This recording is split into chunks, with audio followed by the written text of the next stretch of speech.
कि जो कोई भी कलयुग में चैतन्य महाप्रभु की आराधना करता है, क्योंकि ये महामंत्र उन्होंने ही प्रदान किया हमें कलयुग के लिए विशेष, और जो इनको ये प्रेम दाता शिरोमणि कलयुग अवतारी चैतन्य महाप्रभु कलयुग में हम जैसे बद्ध जीवों के उद्धार के लिए प्रकट हुए और केवल हमें एक महामंत्र का सहारा दिया।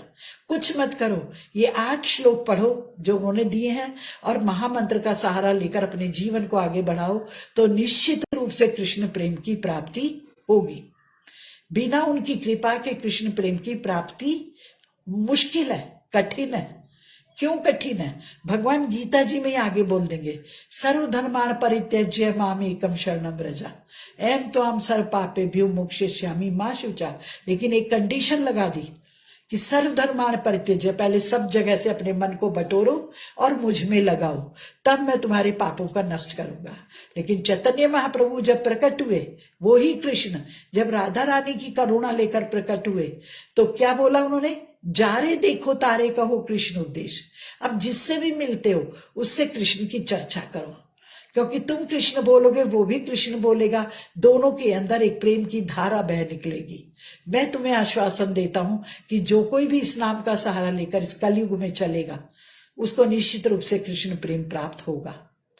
खुद भगवान अपने प्रेम को सिखाने के लिए भक्त के रूप में अवतरित हुए। भक्त भगवान नहीं कहलवाते थे वो अपने आप को, कोई ने भगवान बोलता तो श्री विष्णु करके कानों में उंगली डाल लेते थे। लेकिन बहुत बार चैतन्य महाप्रभु ने अपने स्वरूप को दिखाया, खुद नरसिंह बने। एक बार श्रीवास जी के आंगन में कीर्तन चल रहा था, नहीं, श्रीवास जी नरसिंह भगवान की शिला थी उनके पास, उसका पूजन कर रहे थे। चैतन्य महाप्रभु रोज ही उनके यहाँ जाते थे, उनके यहाँ कीर्तन होता था रोज रात को। तो चैतन्य महाप्रभु अपने आप खींचे हुए चले गए वहां, क्योंकि नरसिंह भगवान से ही चैतन्य महाप्रभु तक की यात्रा है भगवान की, और महाप्रभु से फिर नरसिंह भगवान तक पहुंचते हैं। तो नरसिंह भगवान की जैसे ही पूजा शुरू हुई तो चैतन्य महाप्रभु के हृदय में कुछ उत्कंठा होने लगी। तुरंत श्रीवास जी के घर पहुंच गए और जाकर आराम से बैठ गए। उधर नरसिंह स्तोत्र से शालिग्राम शिला का अभिषेक किया जा रहा था। तो जैसे जैसे उनके नामों का उच्चारण होने लगा नरसिंह भगवान के, वैसे वैसे चैतन्य महाप्रभु के शरीर में से नरसिंह भगवान प्रकट होना शुरू हो गए और चैतन्य महाप्रभु का स्वरूप पूरा नरसिंह का बन गया। चैतन्य महाप्रभु का ही एक स्वरूप है जिसके अंदर भगवान के सारे स्वरूपों का दर्शन कराया उन्होंने। और फिर नरसिंह भगवान का बन गया तो उठे और उठकर बाहर निकल गए, घर के बाहर। अब तो जो लोग देख रहे थे सड़कों पर, डर के मारे कृष्णा कृष्णा बोलते बोलते, राम राम बोलते बोलते सब इधर उधर छिपे जा रहे हैं डर के मारे। नरसिंह भगवान का स्वरूप कोई साधारण स्वरूप तो नहीं है, आधा सिंह का आधा मनुष्य का, बड़े बड़े हाथ, बड़े बड़े अष्टभुजाएं प्रकट हो गई उस समय उनकी, और भाग रहे गलियों में, जिधर जिधर जा रहे हैं लोग अपने आप डर के मारे भगवान को याद कर रहे हैं। फिर बाद में अपने आप को समेटा और फिर अंदर आ गए श्रीवास जी के घर, जिस पर कृपा करनी थी कर दी। फिर श्रीवास जी के घर आकर बैठ गए। उधर नरसिंह स्तोत्र का जो अभिषेक चल रहा था वो समापन हो गया। जैसे समापन हुआ उनका नरसिंह स्वरूप अपने अंदर ही विलीन हो गया, चैतन्य महाप्रभु के अंदर ही पूरा। और फिर श्रीवास जी से बोल रहे हैं, क्षमा करना, मेरे अंदर कुछ आवेश आ गया जिससे आपकी पूजा में कोई विघ्न तो नहीं आया। तो श्रीवास जी एकदम चरणों में पड़ गए, बोले, भगवान मैंने आपके इस दिव्य स्वरूप का दर्शन किया, किस तरह से आप अपने इस दिव्य स्वरूप में आए और आपने तो लोगों का उद्धार किया। जो लोग आपका नाम नहीं लेते थे, भगवान का नाम नहीं लेते थे, उनके मुंह से भी आपने जबरदस्ती भय के कारण भगवान का नाम निकलवा दिया। जिसका जो इष्ट था वो उसी का नाम लेते हुए भागने लगा इधर उधर।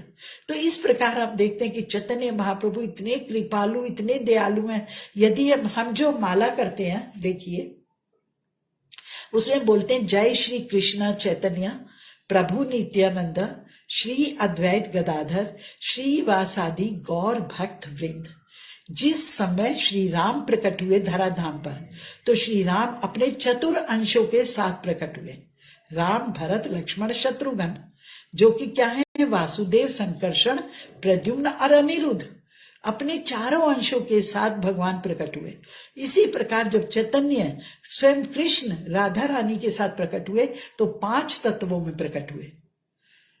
स्वयं कृष्ण तो चैतन्य है ही है, जो नित्यानंद है वो बलराम जी हैं, संकर्षण है, और साथ में ही जो गदाधर हैं वो राधा रानी है, क्योंकि राधा रानी कभी भी प्रत्यक्ष में कृष्ण से अलग नहीं रह सकती।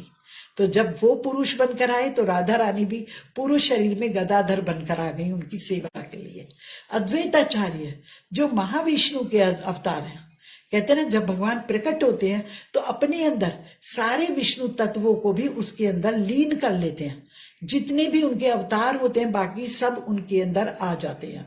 तो इस प्रकार से महाविष्णु उनके गुरु के रूप में श्री अद्वैत आचार्य के रूप में प्रकट हुए, और उनके भक्त तो कभी भगवान से अलग नहीं रहते।